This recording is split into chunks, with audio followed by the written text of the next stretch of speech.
Welcome to another episode of the Nuclear Investing Podcast. Today, I'm excited to be hosting a new format with Madi Hilly, Andrew Meehan.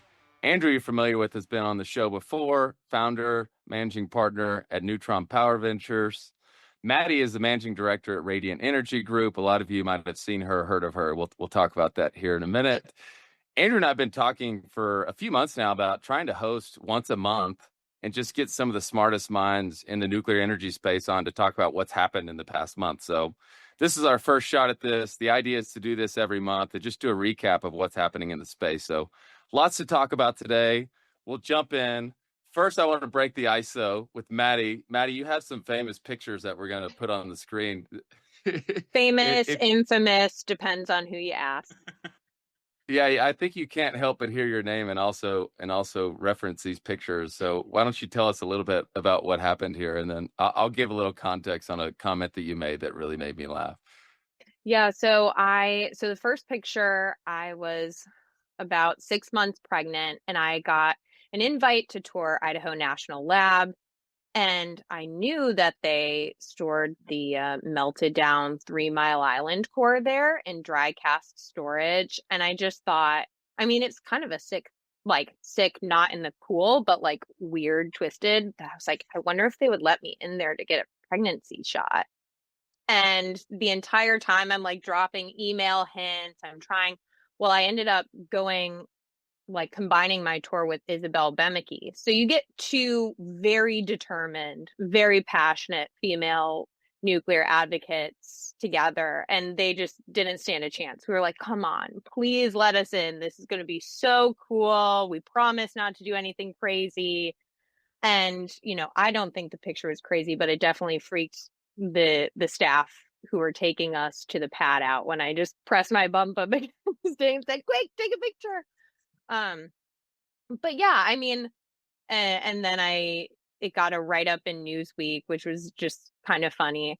But just showing that, this is totally, and it's funny because the staff was freaked out, not because I was getting any dose. It was zero. I mean, it was really sunny that day. So definitely got some radiation exposure from that. And also I needed to fly from Chicago to Idaho Falls, but zero from the cask storage itself.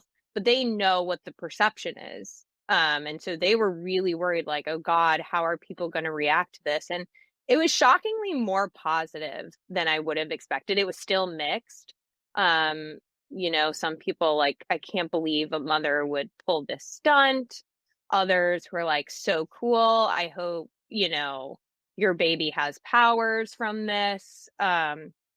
But just to show, like, this is boring. This is something so benign that a mom who does, in fact, care about her unborn baby can do this without any fear for herself or the child. And then the other one is just the same stunt at Byron, my local hometown plant. Just, posting up 7 months pregnant, partially leaning to show myself next to the waist, but also I was really tired and my back ached. So there it is. I like you said people ask you if your kids have superpowers, and you said, well, I think their superpower is their attitude. Totally. My oldest, immense attitude powers and mental manipulation. That's the radiation effect, maybe. Inherited from mom or dad, or neither? I think people familiar with my work will understand it was absolutely my fault. Inherited from me. Yeah, hormesis. Exactly. Awesome. I love it.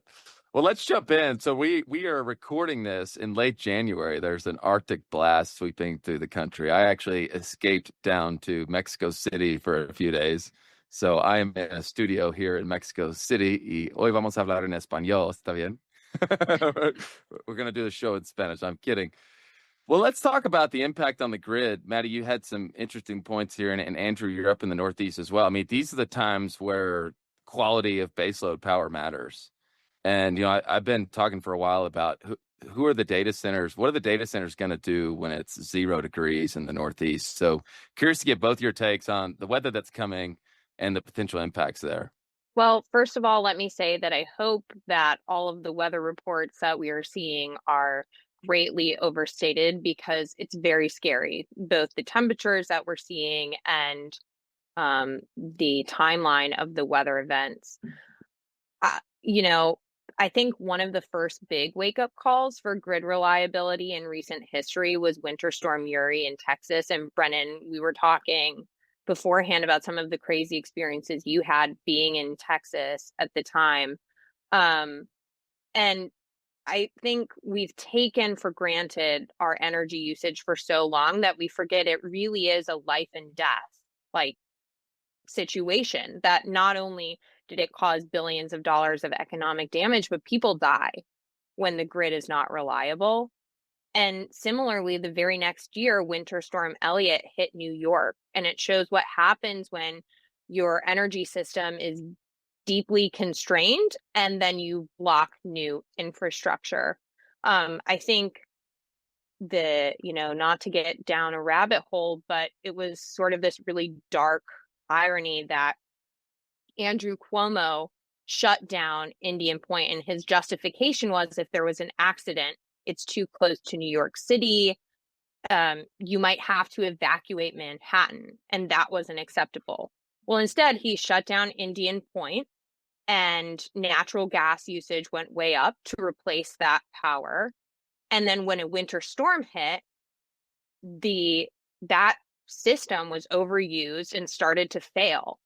And we heard from insiders that there was less than an hour and perhaps closer to 15-30 minutes where if things had continued to progress that way, they would have had to evacuate Manhattan because they would have lost pressure to the pipelines. And that could have been weeks to restart that system. So in the name of trying to prevent that evacuation, that dangerous scenario was directly caused from the shutdown of Indian Point. So it's always very scary. I hope that nothing happens this week and it's just really cold and pretty boring, but it really underscores the need in investing in reliable, resilient power. Andrew, your thoughts? Agree with Maddie 100%. I'll add to that maybe a little bit of a silver lining that extreme events can inspire change, right? And so if pipelines do go dry and people can't heat their homes, we see additional reason to invest in infrastructure for firm power generation. And we saw that with Winter Storm Uri in Texas in 2020. And that spurred Reed Clay to start the Texas Nuclear Alliance and recognize that we do need additional forms of power to power our grid. So I agree. I also have a comment on -40, right? If you're in a -40 environment, Celsius and Fahrenheit are the same. And you need to get out of that environment no matter what it is. So, anytime you find yourself in a -40 environment, run. And so, Brendan, I think you've done a good job of fleeing to Mexico on that.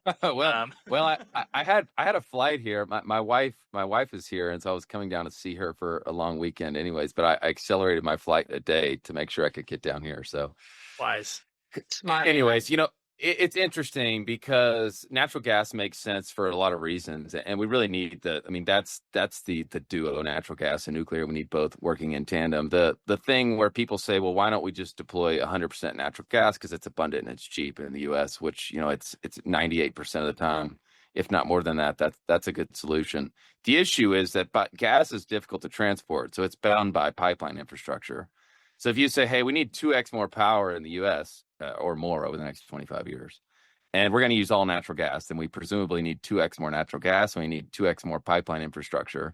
And, a lot of those pipelines are running through states that don't really like incremental pipeline capacity or the idea of that. So, there's a reality there around, hey, where gas is abundant and it's cheap and you can source it directly and locate data centers right there on site. Like, okay, fine. But to do them close to where the actual data needs are and not to have serious latency issues and all that. Unless we have a significant amount of incremental pipeline build out over the next 25 years, you have to have nuclear in a big. Brennan, a quick question, a quick comment on that is that large grids are robust grids. And so actually building data centers can be a great switching technology when a winter storm like this does hit, and we can say, hey, look, we can turn off the data center for a day or two to ensure that we can reallocate our resources and use energy in its highest and best use. And if that's, turning off a gas turbine for a data center and instead using it to heat homes, that's a switching technology that's available to us. And so we do have an incredibly robust gas infrastructure in the United States. I'm sure we'll continue to see development there, potentially also in the natural gas liquids area. So I think that's an important point on capacity being great. And so it's inspiring to see the data center build out continue, because it does have national security implications, both on the AI front as well as on the, domestic safety front.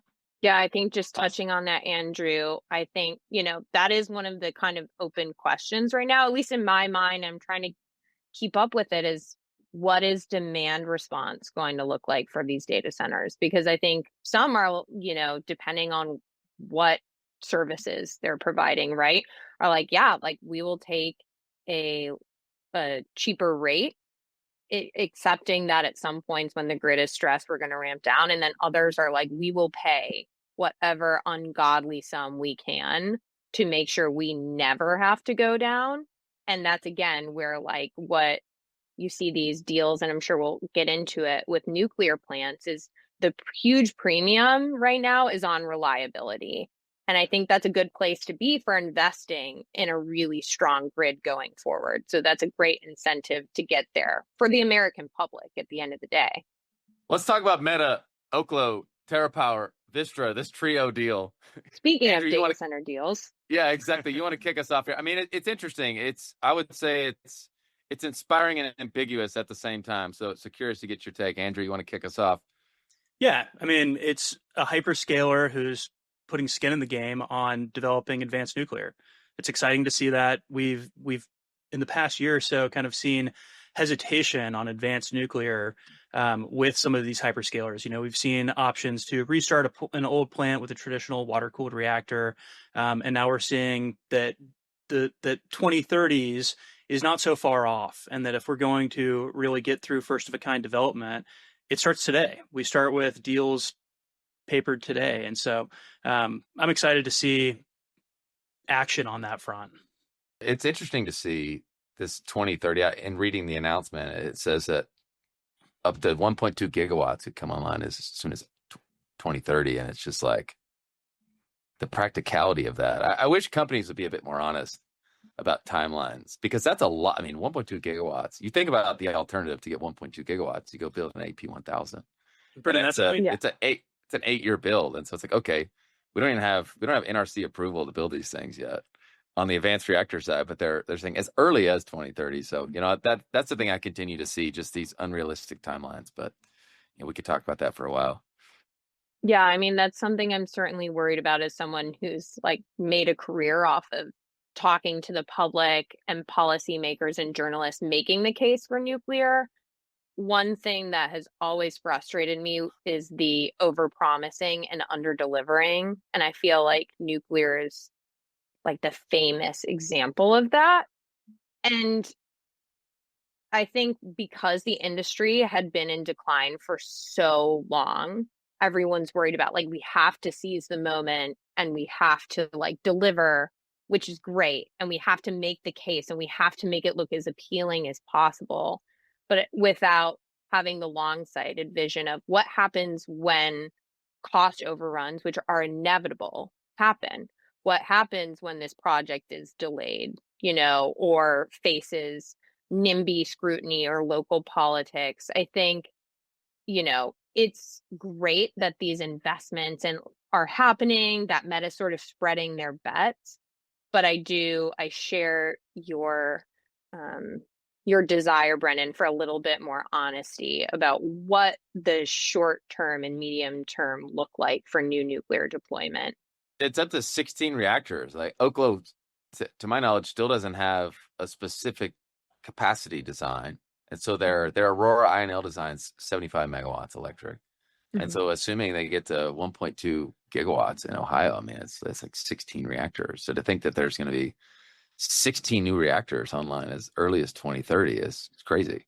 I mean, I'm hopeful that everything gets deployed as quickly as possible, but talking back to perception and optics, which Madi is you've made a career around the public perception of this and spent a lot of time in, is you don't want to, we can't have early mistakes either. Get execution and safety are critical. So it's like moving as fast as we can while not moving too fast at the same time. And I think, you're right to focus on, I think it's easy to get really excited about the splashy headline and the advanced nuclear investment. Like, advanced nuclear is really cool. I think that's what people get excited about. But I really think the big story here is the PPA procurement of the existing nuclear fleet in Ohio and using that to enable uprates, because that's the fastest way to add new nuclear capacity to our grid, is just make our existing plants better and more powerful. But there's drama here too, right? Like, the PPA that they're talking about is about 10% of Ohio's electricity usage. So should hyperscalers be able to buy that up? Is electricity a market? I remember this battle. This was like slightly predated my time in nuclear. It was, I believe, no, Ohio was actually, I was already working on this campaign, and these plants were facing the same problem that a lot of the plants in the re-regulated markets of the United States were, which is that they're merchant plants that are being absolutely outcompeted by historically cheap natural gas and subsidized renewable power. And I didn't hear a lot of the anger that I'm hearing today about the market then, when these nuclear plants were being threatened with closure. It was a very small group of us who were saying it is bad in this day and age to be shutting down clean, firm power. Like, we just shouldn't do this. And frankly, I'm not endorsing this by any means, but it ended up taking state corruption to get the deal to keep those plants from closing. Again, not an endorsement. Had no idea until the news broke with everyone else. But it took dirty dealings to say, actually, these nuclear plants are good. And people just shrugged and said, that's the market. Them's the breaks, baby. Now, those same people who said, sorry, that's the market, are really pissed off about this deal. And they're saying, this is so unfair to, the ratepayers of Ohio. You're just going to put dirty new power in PJM. And I just struggle to have sympathy for that, because where were you when the market was, the preferred incentives were working against nuclear? Yeah. So I think there's a bigger question, especially going back to our conversation about energy is life and death. Should something like electricity really be a market when you have inelastic demand where everything is underpinned by electricity? We need to use it. We need to use it at specific times. And it's also extremely inelastic in supply. We were talking about, even in the best case scenario, gas plant. It can take, 48, 50 months to get that online. It's very hard to match supply and demand. So anyways, all of this to say, there's a lot of interesting drama in this deal just around, like, what position should we be taking with new large load customers who are properly valuing baseload power plants while also not screwing over the American people. It's a big tension that's really, like, we're just at the start of it, I really think. Now, it brings up a great point, because so far the big tech guys, their form of investment in backstopping nuclear has been uprates and extensions, right? Like reopenings, uprates, and that's great. Like, and what I'm curious to get y'all's thoughts on is that because it's the path of least resistance? It's like, it's one thing. You see Amazon stands out a bit because they have these agreements with X Energy, but they also invested via their climate fund as an equity owner in X Energy. Now, I don't know the exact size of that. I think it was a couple $100 million up to maybe like 500. I'm not sure the exact size of that, but it's interesting to me because you have Kairos has this PPA with Google, which no one else has a PPA, which we should also talk about that, because the PPA is one of the best currencies in these projects because it's long dated, the price, and then you can go borrow against that price. sure that there's still execution risk on the CapEx side in time. But it's interesting to me that there's not more of these deals where Meta says like, hey, we're backstopping the reopening, the extension with this PPA. And then we're also putting $500 million into Oklo or TerraPower as an equity owner. And then we're, like there's other forms of currency that you haven't seen a lot of yet. So it's, my initial reaction is the tech guys just don't want the publicity risk, the PR risk of owning a nuclear companies. And then beyond that, it's like, I guess the path of least resistance are these uprates and also reopening of plants because it's the quickest way to get the power online. So curious to get y'all's reaction to that.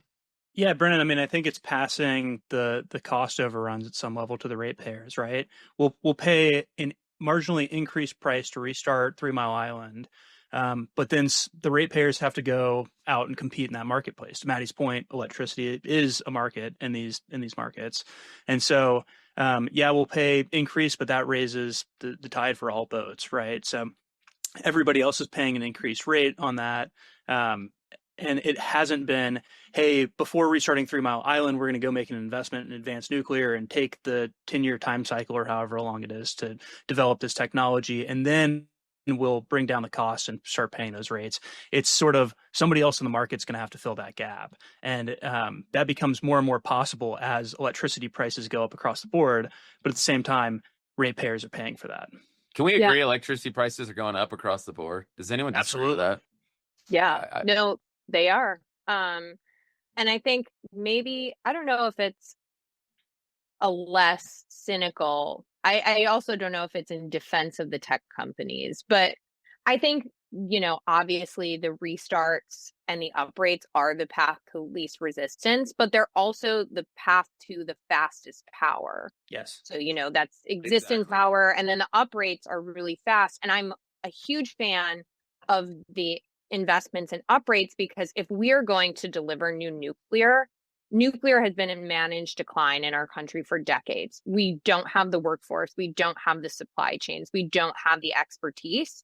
One way to start developing all of those things a little bit on easy mode, a walk before you can run, are uprates. So that's great. That's like great for the entire industry.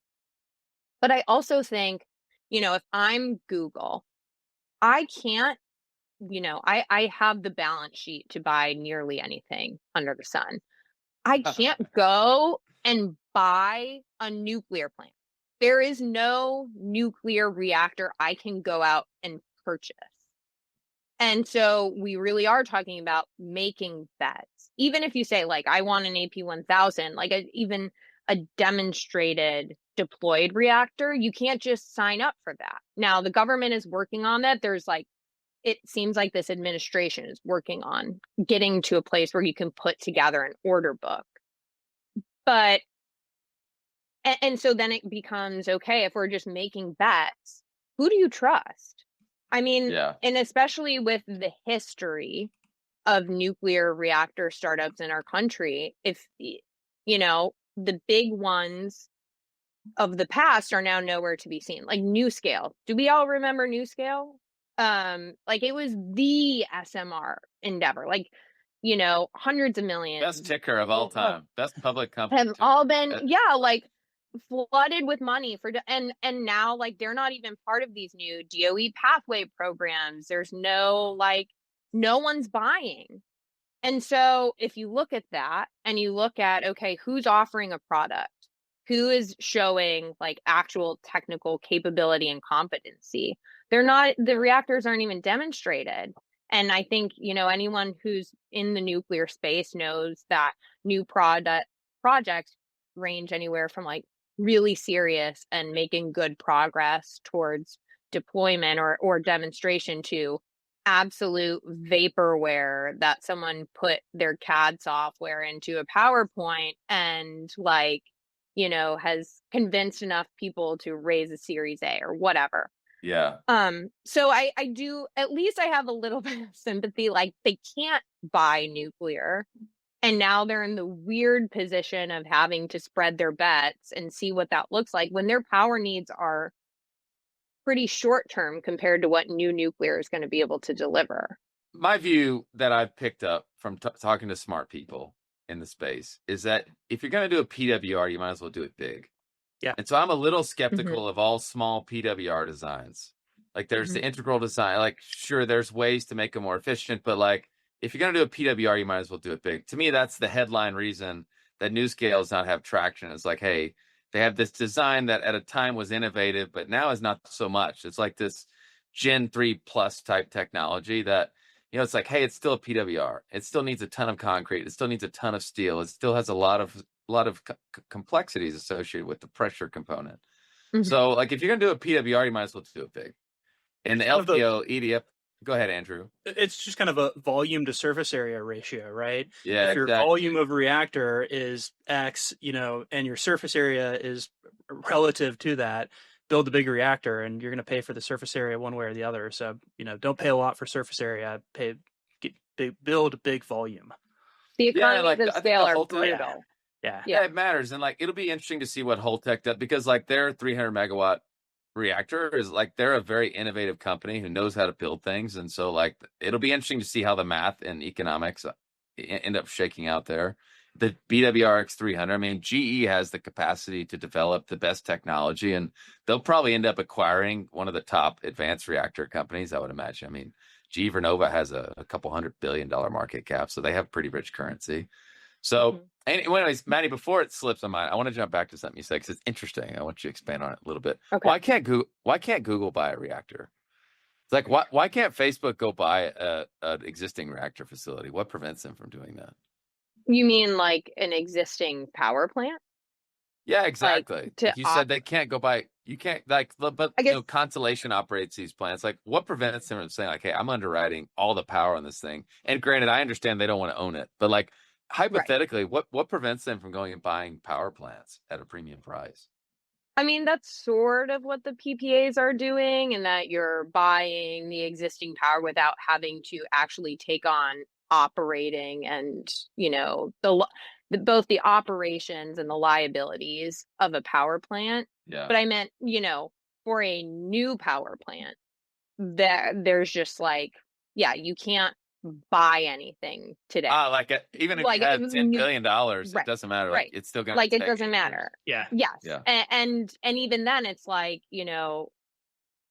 there are questions about what that. Yes. So new capacity. I think that most, and I could be wrong.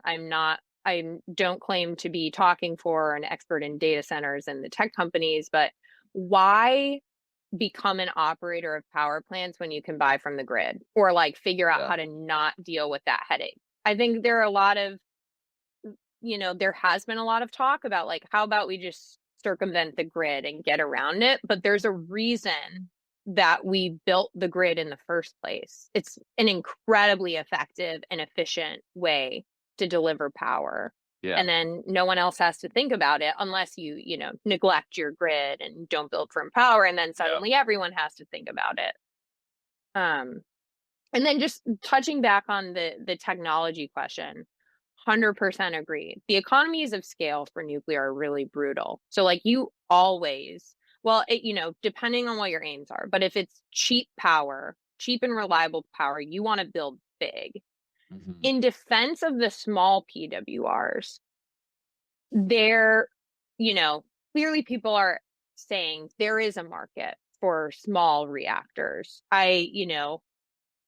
It's going to be interesting to see what that market ends up looking like. But if there is a small reactor market, then going with a technology that we have the experience operating, we have the experience regulating, we have the experience building, that we know can get to extraordinarily high capacity factors, is a much safer bet than some of these other companies that are picking radically different moderators, coolants, like very different designs that I think people perceive as new, but that actually do have historical track records. I mean, we did a lot of demonstrating and experimenting in like the first atomic age in the US. Around the world, there have been experiments. China is currently demonstrating some of these new designs, and it's just not clear that even if you push past the cost overrun that any first of a kind reactor is going to have, even if you get past the delays, you turn that thing on, that, the 93% plus capacity factor that nuclear has in America is not guaranteed for every design. It's not inherent to nuclear. And actually, the track record for a lot of these technologies doesn't work, like has a lot of bugs and kinks and struggles with lifetime energy availability factors. So I agree that, the PWR can't do everything. And there are definitely use cases for nuclear that are not going to match light water reactors. But if we're talking about electricity at the moment, it's really hard to beat that technology, and betting on anything else is just that, a bet. Oh, totally agree. I think the more price agnostic your customer is, the less it matters the design you choose. Like if the cost of the power doesn't matter, it's like, okay, you can pick whatever design you want, make it as small as you want. But then there's reasons too why the Radiants of the world, even who are targeting pretty price agnostic customers like the U.S. government, are picking more advanced fuels and more advanced designs, because if to try to go transport a PWR with 6 or 12-inch thick steel wall vessels, like to transport that to some remote military operation versus like 1 or 2-inch thick from the more advanced designs that can operate at atmospheric pressure, like there's certainly strategic reasons. Anyways, let's talk about, Maddie, where you are, your home state in Illinois, moratorium being lifted there. I have a few things from the article from A&S that I highlighted that I want to call out, and then we'll talk about just more broadly your views and Andrew's views there. So Okay. This is the Clean and Reliable Grid Affordability Act, okay, which Pritzker says is designed to lower energy costs for consumers. Like I read that, it's like, okay, I don't think we should be setting expectations to consumers over the next decade that energy prices are going to go down. Maybe on the oil side, but not on the power side. And then secondly, at the very end, once again, Illinois is stepping up where the federal government is failing. Which to me is super interesting, because I don't think anyone's doing a better job right now than the federal government at advancing nuclear. So, Agreed. Maddie, your hometown, your home state, you kick us off, and then Andrew, I want to hear your follow-up thoughts. This next segment is called Sour Grapes.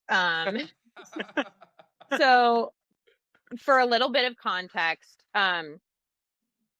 there were 2 nuclear plants in Illinois that, similar to the plants in Ohio, were threatened with premature closure because of market conditions.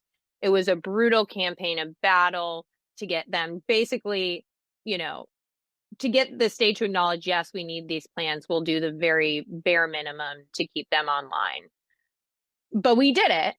And the way we did that was saying, okay, like when you're in the black, when the nuclear plants are not making money, we'll top you up to some price to make sure that you can continue operating. But if for whatever reason market conditions change and you become profitable, that money has to be returned to ratepayers. That was a really smart policy mechanism that was put in place. And sure enough, with the Russian invasion of Ukraine and the global energy crisis, everywhere across our country and, the world, energy prices shot up, except for this little region around Chicago, because the nuclear plants ended up returning $1 billion to ratepayers. Wow. Because of how expensive natural gas became. So, at this time, we're really feeling great about the momentum from saving the nuclear. It seems like this action is becoming increasingly, it's clear how important this was. Let's lift the moratorium. Let's take this momentum and finally lift a ban on new nuclear in the state that relies on 6 nuclear plants and 11 reactors to power its grid. Anyways, of course, because the nuclear plants are crushing it, because we're seeing the importance of nuclear in the state, it just makes too much sense. This legislation gets passed with a bipartisan supermajority in both the state House and Senate. Total slam dunk. Again, hard-fought battle, lots of environmental and NIMBY opposition, but got it over the finish line. And then I went on vacation. I left the state because I thought I deserved this. And I got a call while I was gone that Governor Pritzker vetoed the legislation. Totally out of left field. Yep, said nope. And the reason he cited is because it would open the door to large reactors in Illinois. The same size and kind of reactors that currently provide enough carbon-free baseload power to make Chicago the cleanest city in America. Now, we just reran that legislation, and upon signing in his announcement, he says, we are going to lead in building advanced large nuclear reactors. So I'm like clearly very excited about this. But my sour grape says, yeah, a little too late, dude. You kind of missed the wave of when it would have been really nice to signal to the federal government and to developers that Illinois is open for business. Think about the time that was lost. And also, like, this is clearly a state, as you pointed out, Brennan, we're stepping up where the federal government isn't. That is not in good standing with the federal government. So I'm highly skeptical that Illinois is going to be able to capitalize on this first wave, this next tranche. But obviously it's a great thing. And I think the fact that such a public facing and prominent official totally flip-flopped within 3 years is a really good sign for the industry. That exciting and annoying at the same time, huh? So annoying, very exciting. I'm trying to remind myself this is good, but I just can't help but every time it comes up, roll my eyes and my blood pressure rises and I lose a few days off the end of my life. It reminds me a little bit of the commentary from the Oklo TerraPower meta deal of directionally correct, but devil's in the details. Yes. Yeah. Maddie, can you give us some context? How did we get to a situation where Illinois had a moratorium? I mean, Chicago Pile 1 being the historic first reactor, I think 70%, correct me on that statistic, of Chicago's energy comes from nuclear. How did the state put a moratorium there? I mean, it seems like there's a lot of support in Illinois. So, the 1980s predated me by, 15 to 25 years, but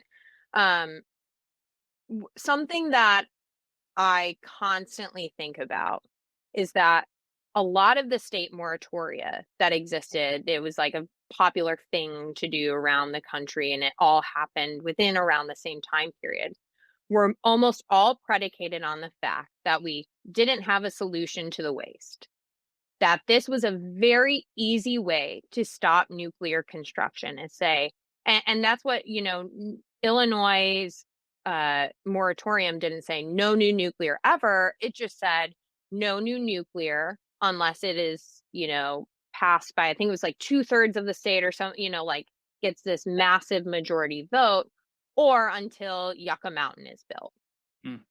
Well, the thought was, great, we'll just say, Cinderella, you can totally go to the ball once this enormous list of tasks is done, and then you make it so that she obviously can't go to the ball. So the very same people who advocated for this legislation also worked like hell to block Yucca Mountain. Yeah. So they were ironically directionally correct, and then I think, or directionally incorrect, but on the specifics correct, that Yucca Mountain doesn't need to happen and it's a dumpster fire. But they purposely did this to block new nuclear construction. And the reason I still think about this, because all of these state moratoria are being lifted, that's great. But we still haven't had an honest conversation about the waste. And by we, I mean the government, I mean the industry. Right now, our federal legislation is also still from the 80s, and it says that we are going to build Yucca Mountain. We're not. It's dead, but nobody wants to admit it. So we just have this weekend at Bernie nuclear policy thing happening where we're pretending it's kind of alive, but also we just don't want to talk about it. And the response when I've brought this up to both industry and policymakers is, we're not going to be generating a lot of new waste for a while. It's going to take a while to build, and we'll just build so well that nobody will care, and we'll deal with that problem in the future. We're just going to win by, and I get that policymaking and deploying new nuclear are not the same in terms of expertise as like winning public sentiment. But again, I live in a state that has 6 nuclear plants, 11 reactors that are operating in pristine condition decades beyond their original lifespan, and keep our energy some of the most affordable and reliable in the nation. Nobody knows it, and everyone hates it. So the idea that delivering well, no one's delivered better than Illinois in terms of nuclear. Sorry, maybe that's my bias, but nuclear is working excellently here, and nobody knows and nobody cares. So I worry that if we don't deal with the waste issue, which again, it's not a technical problem, but it's a policy and a perception problem. If we don't tackle this, this is a very obvious Achilles heel. This waste issue, and again, not a technical issue, but a policy and a public perception issue, has the possibility of being a real Achilles heel for this next nuclear renaissance. Because if I'm an anti-nuclear activist, I'm sorry, pro-nuclear industry, I'm giving them free advice right now. But my strategy would be to say, look, we get it. Nuclear is clean and it's reliable and it's still way too expensive and it still can't scale up to meet climate change, but you're going to do what you're going to do. However, you're doing it irresponsibly because we still have never dealt with the waste problem. We have just piled up nuclear waste, and this industry is in open defiance of the federal law. Because the federal law says we need a repository at Yucca Mountain. So this is just irresponsible, and we need to halt all new nuclear development until we have a law and are operating in accordance with that law. That's what I would say. So anyways, long rabbit hole to say this is an issue that we should absolutely be talking about now and addressing right now. Agreed 100%. And just something that comes to mind as you lay that out is there is not an energy production method on Earth that has solved its waste issue. Mm-hmm. Like nuclear is like, that's what I just find. I think the hard sell, like why in part nuclear is such a hard sell, is because the physical reality is so hugely, like the gap between what is physically true and what people think is so enormous that just saying the true thing makes you sound like an absolute crank, like that you are wearing a tinfoil hat. But it's true, like nuclear waste should be one of, if not the chief selling points of the technology. It is the only one that perfectly manages and encapsulates its waste. We know what to do with it. It's easy, it's cheap. You can there are a bunch of different pathways. People say we don't have a solution. We have many solutions. Right now, the idea that similarly to our nuclear plants, we thought this is only going to last for 40 years. They're going to 80. They're probably going to go to 100. Turns out nuclear lasts. Same with the casks. They were designed for 100 years and to withstand any act of man, nature, or God. And they are just aging incredibly well. They're probably going to last for centuries. And if they don't, guess what? You crack it open, you take the fuel assembly out, and you put it in another cask. And the idea that it's, so dangerous for hundreds of thousands of years, after 500 years. So worst case scenario, you go through 5 casks. You crack that open, I can hug it, I can touch it. I would have to grind that shit up and snort it or eat it to have it hurt me. Sorry, I don't know if this is a swearing friendly podcast. But nuclear waste is great. And, like I said, I feel like I've got skin in the game. I've got 2 little girls. I hope they live in a world where there is much, much more nuclear waste to manage. And I feel very comfortable putting that burden on them. So sorry to pop off, but yes, this is a selling point of the technology. Instead, we've let it become something that we're afraid of and that we lean into the opponent's framing of. It doesn't make any sense. Yeah, Maddie, I'd love to pull up your famous tweet. I just dropped it in the chat and ask you a rhetorical question too of does waste belong underground? Oh, Because there's views on this that's undoubtedly where it belongs, and then there's strong views on the other side. So it's rhetorical. I know your answer, but I would love to hear a short rant there, and then we are going to move on to a few other topics because we have some interesting other stuff to cover today. okay. So I'm going to do a slightly nuanced version because I think my thread that you pulled up is my hot take version, but absolutely. So spent nuclear fuel, the fuel assembly that comes out after cooking in the reactor and gets put in the cask, that absolutely does not belong underground. That's insane. And when I say that's insane, I mean that the way that we currently manage the waste, there have never been any serious environmental releases, zero health harm, not like death, any harm, from these casks. So I wonder why you would think that needed to be buried deep underground. Like, it doesn't make waste management cheaper. No one's been able to show me that transporting it and burying it in an expensive underground facility makes it cheaper, makes it safer, makes it like, so what are we doing? Take the industry shill hat off and put on the PR shill hat or whatever. What better way to signal to the public that this is inherently dangerous and uniquely dangerous than to say all of the other dangerous chemicals and waste streams that we deal with every day don't belong underground, but nuclear waste belongs underground? That means it's uniquely dangerous and we just shouldn't make more of it. So I think it's bad strategically. I think it's nonsensical from from someone who has an interest in seeing new nuclear deployed. Now, I don't want to just say nuclear waste is perfect.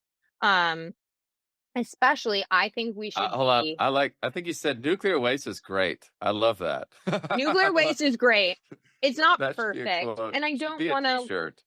Nuclear waste is great. Yeah. Yeah, I love it. Don't waste the waste, Yeah. But 95% of the potential energy from that uranium exists in those spent fuel assemblies. So it can be recycled.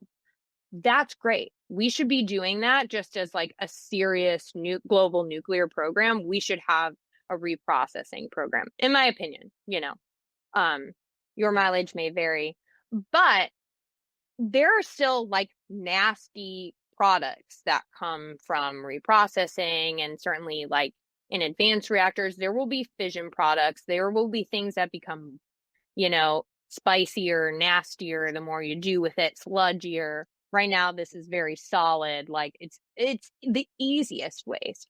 But as we continue to use more of that, you get some gnarlier stuff. We have a lot of gnarly stuff that we easily use and manage, across various industries. I'm not worried about it, but I think being honest about it says, look, we have to deal with that in some way. There are a lot of different ways to deal with that. I think the Cobra facility in the Netherlands is a very great example about a facility that deals with that sort of waste and is even open to the public and has art installations. I really enjoy that. But we also have a facility we could just put sludgy or bad waste in at WIT. So it doesn't have to be Yucca Mountain. Like anyways, I could go on. Maddie, I think.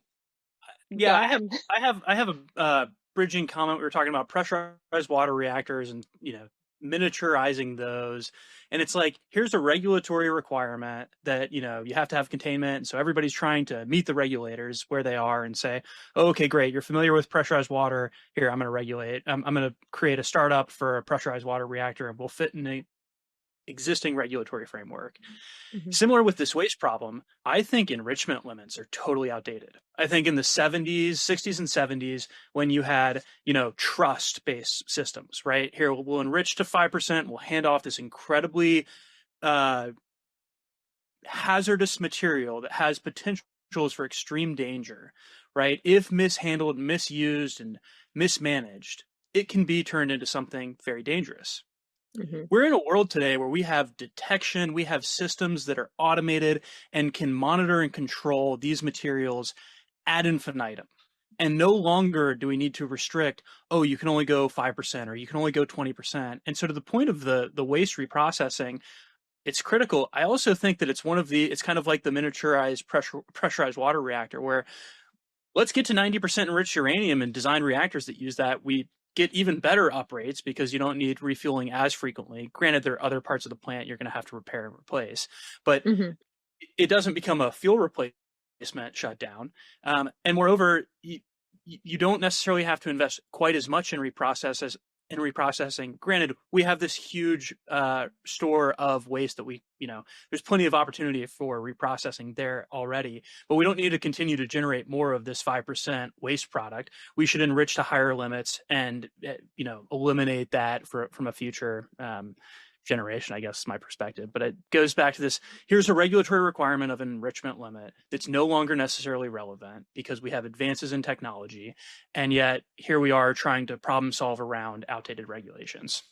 Well, Yes. the elephant in the room for both of those, like both the waste reprocessing and the enrichment, is that they are like total red lines for the non-proliferation community. That's what's always been driving this. And, a lot of the anti-nuclear backlash towards plants in general, but also on waste reprocessing, also on enrichment facilities, which there have been major public and political backlash, I would say is, comes from the anti-nuclear proliferation movement and the anti-nuclear warheads movement. So in some ways, I think everyone loves to draw the bright line between the technologies and say, no, like totally not connected. And I understand that impulse, but in both like the public's mind, in policy, and some of these technical details, that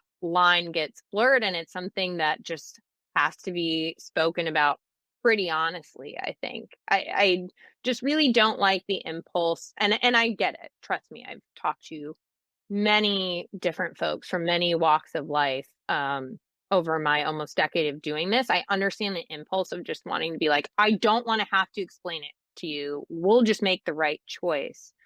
But I think the idea that saying no one could possibly understand, so we'll just be untruthful about this, or we'll just make the decision and trust that they'll get on side, is not a long-term strategy for success. Yeah, it's a good segue into Alara as well. I mean, speaking of antiquated things, right? Oh, we have that on the agenda today as well. So the retiring of that, I have a lot of respect for. I mean, I've talked before. I have a lot of respect for Secretary Wright and the bold decisions and unpopular decisions that are being made. And this is just another thing of stepping in the right direction. So, Maddie, you made the comment earlier. You're Andrew around directionally correct. There's always nuance. Curious to get y'all's take. Andrew, if you want to kick us off on the Alara retirement.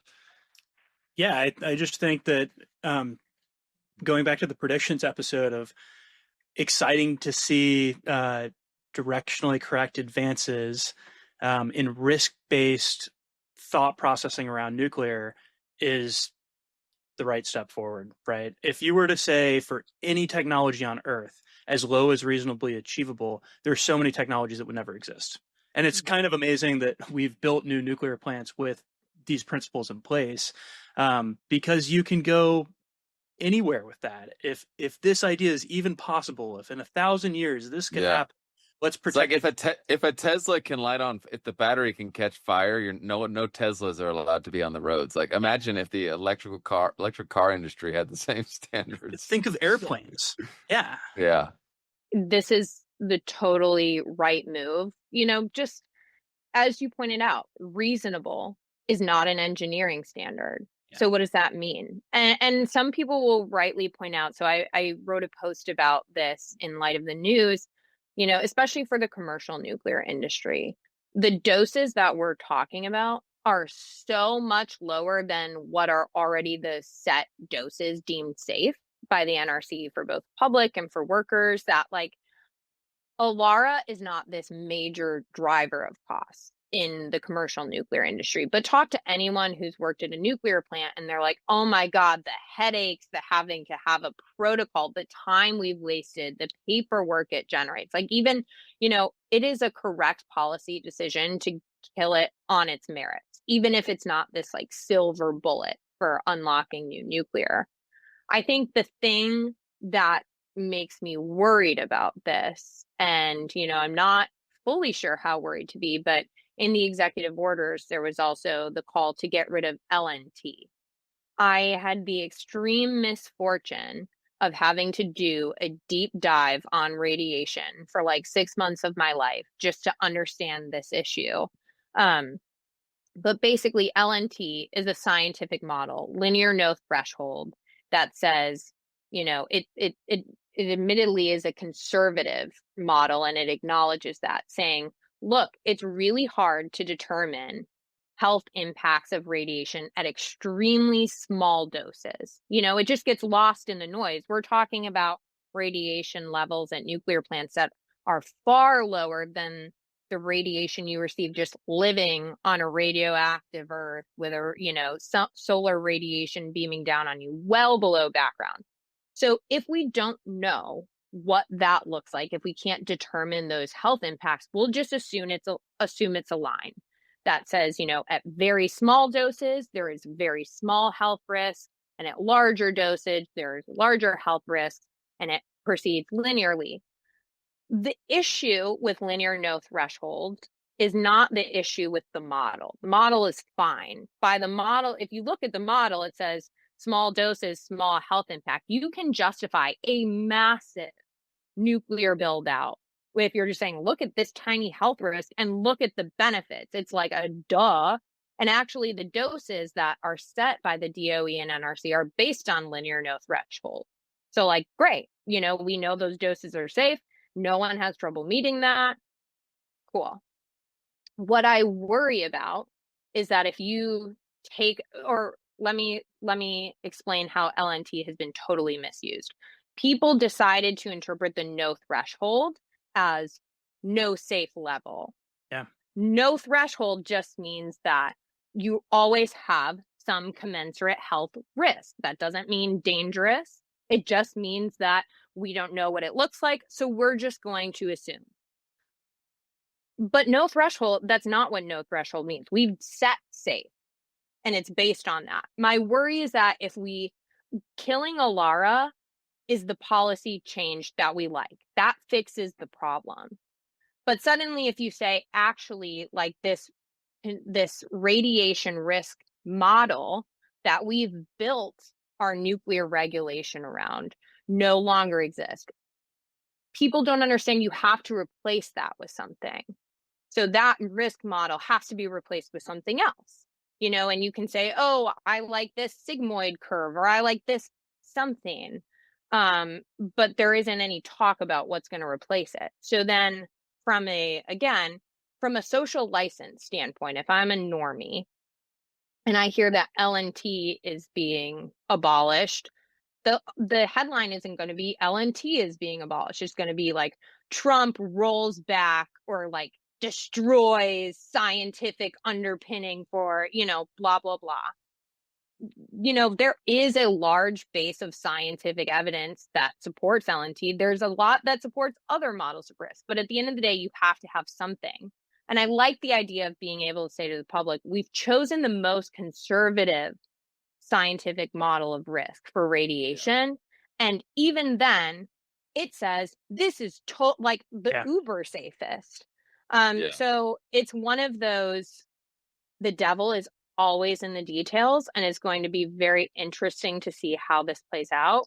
But certainly a huge win for the DOE to be getting rid of Alara. And I hope that, we continue to see those changes for the commercial nuclear industry as well. For sure. They're also quite like, again, tiny details, but like other quick worries that I have about LNT are that we want to, at least in my American energy dominance mindset, I want to be selling American reactor technology abroad. Right now, the market is dominated by Russia and China. I think that's unacceptable. I would like to be partnering with existing and emerging nuclear countries to build new nuclear.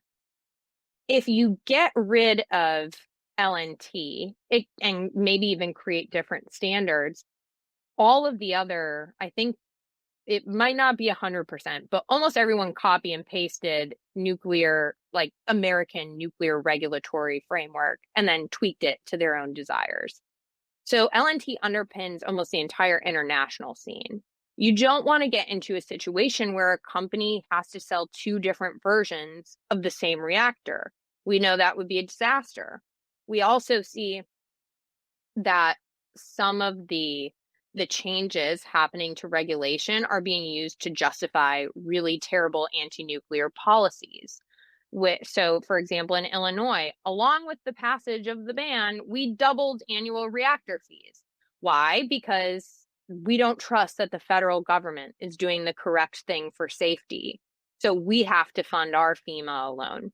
All of this to say is there are like details that actually matter, and like, will we be able to sell? Will we be giving ammo to forces that are actively trying to work against us? It's a very exciting time to be in nuclear comms and policy because it's just like the wild, wild west. All right, guys, we're going to switch to the lightning round, do quick takes on the following updates from the news this month. China has a greenfield project with up to 6 units, pressurized water reactors, two PWRs, and an HTGR under construction. Thoughts? Very cool. PWRs are going to be the bulk of the powerhouse behind this, but cool to be experimenting and demonstrating these high temperature gas reactors and seeing what we can do with industrial steam and different use cases for nuclear.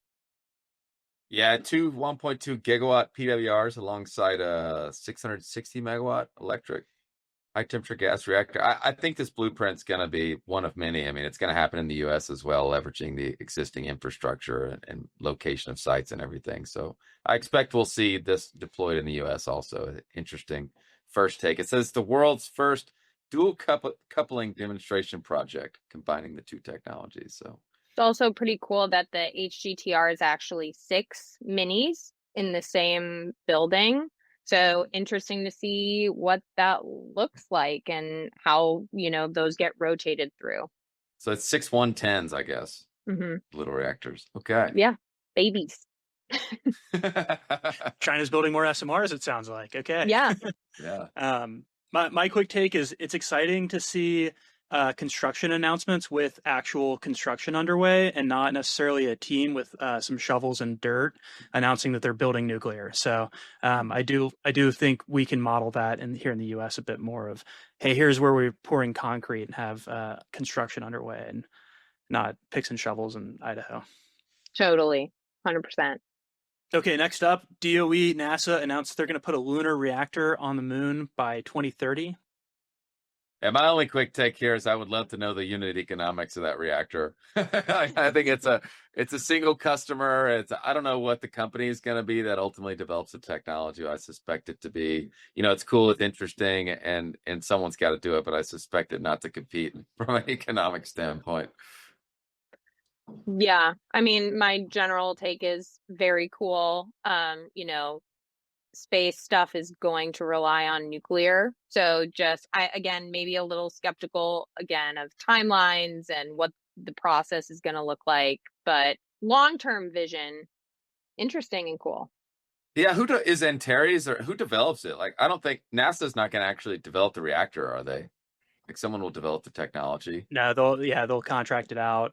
And Brennan, that's my takeaway is it'll be really interesting to see who they pick for that, because there's an aspect of planetary power implications for extraterrestrial, and it's like, well, let's build it here as well. So it's my 2 cents.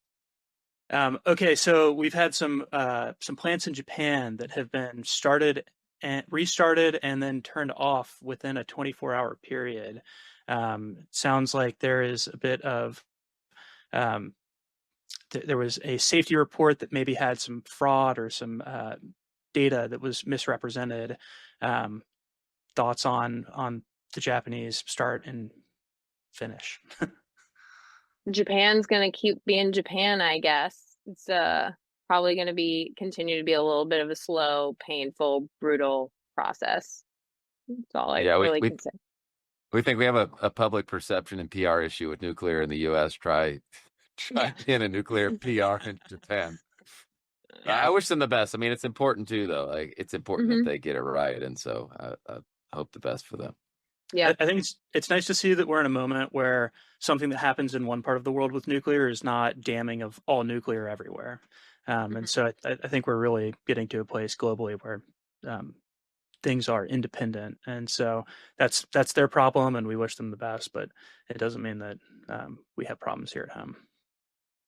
We have different problems here at home. Okay, and then finally for the lightning round, the DOE announced they were placing orders of $2.7 billion to a number of companies in the space: General Matter, American Centrifuge, Orano. That's a pretty big order for HALEU and enriched uranium domestically. Thoughts? I mean, right now, America has about the same enrichment capacity as Germany, which is a country which famously phased out its nuclear program. So, all that to say that we are way low on what we can and should be doing, and this is a step in the right direction, and absolutely going to be needed if we're going to even hope to deliver on the ambitious nuclear development goals that we've set. So, yay from me. Yeah, the word grants is helpful too. I mean, I'm surprised there aren't more startups in the enrichment space. You know, it's like everyone went to the advanced reactor universe and said, like, I'm just going to create this new reactor, and there's much more of a need on the enrichment side. So well done, DOE, again, for getting behind this. And I suspect this year might be the year of the enrichment startups. I don't know. You know, I'm really surprised that there aren't more. So, you know, the whole fuel cycle, I suspect to see more traction there of companies popping up left and right. Maybe they are. I'm just haven't seen them yet. But you know, the reactor space has become saturated and step in the right direction. I mean, we need billions and billions and billions of support on this side. So step in the right direction. Yeah, my two thoughts are, one, the structure of the program's exciting. It looks to be modeled after kind of the NASA, SpaceX. You know, here you hit these milestones, and we'll continue to pay you in the grants, and then purchase the enriched uranium. And then I also thought notable was that Cameco seemed a bit snubbed on that. There were three $900 billion grants orders placed for these three companies I mentioned, and then Cameco with the global laser enrichment received a $28 million grant compared to the $900 million requested there. So would love to find out more about the decisions behind that. Yeah, I wonder if it's because it's laser enrichment and it's a little more advanced. I mean, the General Matter, is anyone on here doing laser enrichment? No. Aren't the General Matter guys aren't doing laser enrichment? No, they're doing centrifuges.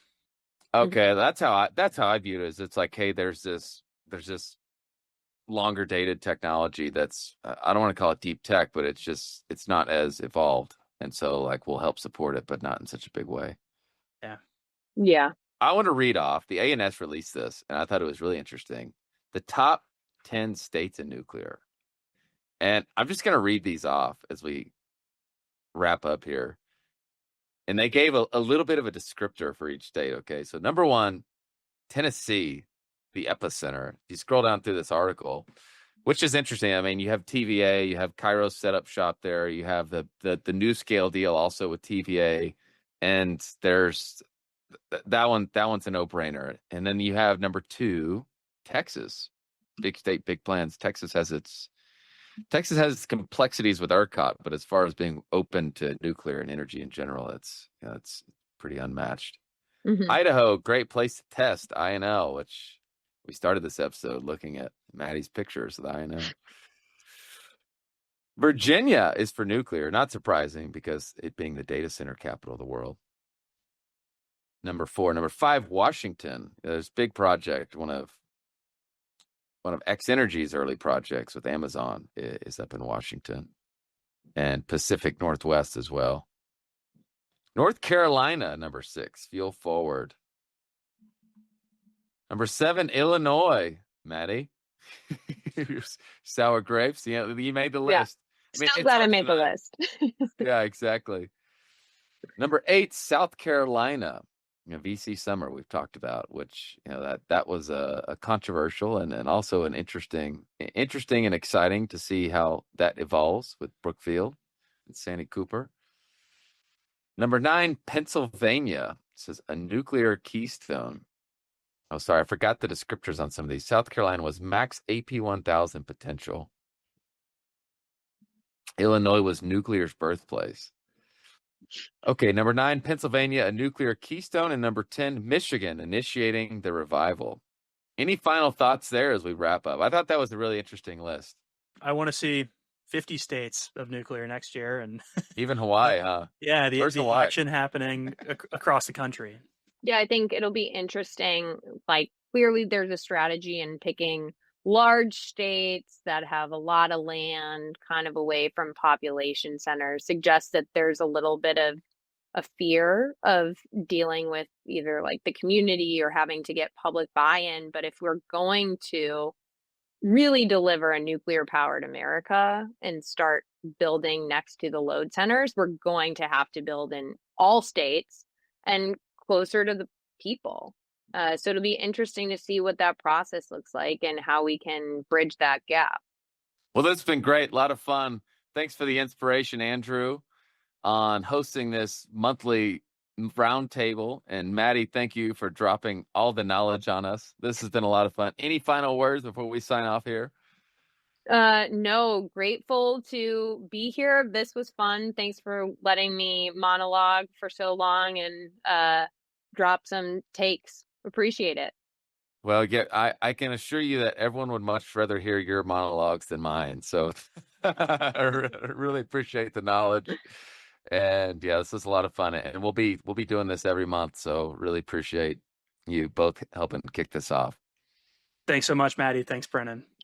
Thanks, everyone, for joining another episode of the Nuclear Investing Podcast. Be sure to like, subscribe, and follow, and tune in next time for what's happening in nuclear energy.